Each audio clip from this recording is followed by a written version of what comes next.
Yes po. So, in that time, dyan tayo sa bundok. So, nagbiyak tayo ng niyog. Kasi, natapos naman binalatan yung anak ko. So, tayo na naman ang magbiyak. Para yung anak ko makarelax siya. So, yun, ongoing pa ang ginagawa natin. Magbiyak tayo ng niyog. So, yung pagbiyak natin, parang binilisan ko para madali maisain yung kopra natin. Yun, pagkatapos yan pagbiyak, so tayo na naman ang magkuha at saka ilagay sa taas ng pinagsaingan natin ng niyog o dyan sa sahig, yung direct pag ano natin, yung storytelling. Okay, so matagal yan kasi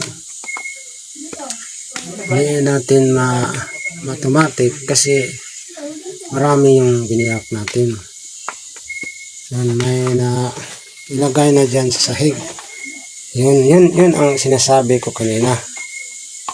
Pagkatapos ilagay dyan sa sahig sa pinagsaingan ng kopras or house of coconut. Okay, so yun, mabilisan yan para madali natin na isaing. So one day contract yan kung sa direct to the point pagka ang tinatawag nila pagka storytelling.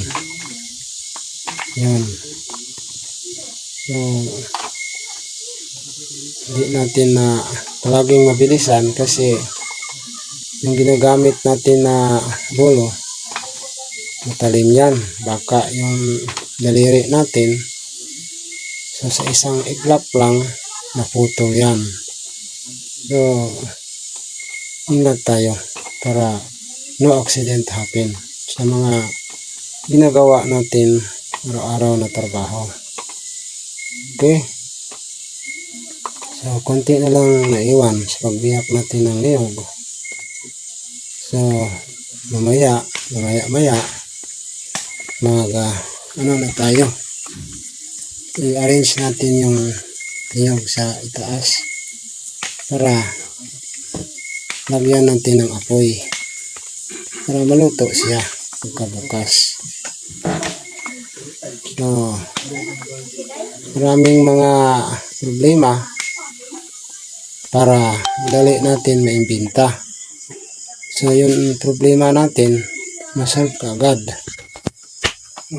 Mabuti mayroong naiwan na niyog sa mga ama at ina natin. So yun ang sinunod natin sa kanila.